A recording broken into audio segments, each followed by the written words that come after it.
Investor Jim Rogers thinks the commodity bull run is set to continue. He's the man who correctly predicted the rally back in 1999. Haslinda Amin spoke to him earlier on and asked if he thinks there may be a bubble brewing.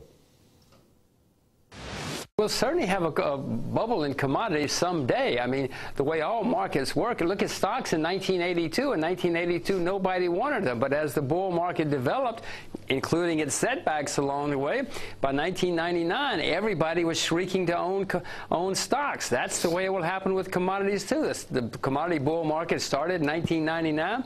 It's been going up with its setbacks ever since. But by 1919 or 2020, you pick the number, you know, everybody's going to be shrieking to own commodities.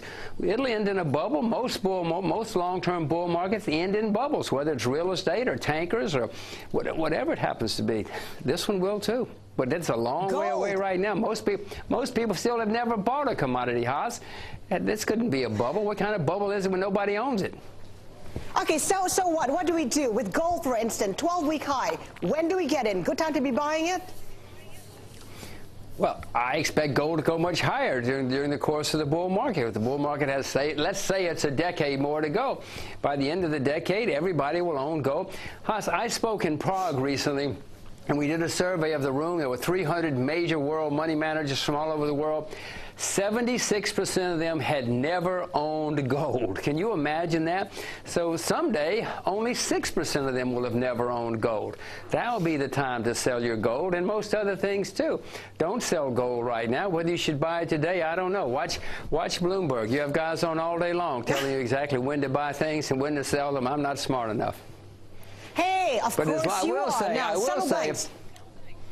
well, I will say, as long as the people running the Western economies, like in the UK and in the US, as long as you have Mr. Bernanke around, commodities and gold and things like that have a wonderful, wonderful future because they're going to print money till we run out of trees.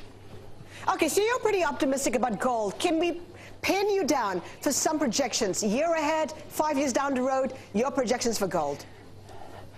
Haas, I've told you 100 times, I'm not any good at that. I own gold. I'm not selling my gold. I expect gold to at least be $2,000 by the end of this decade, maybe even higher.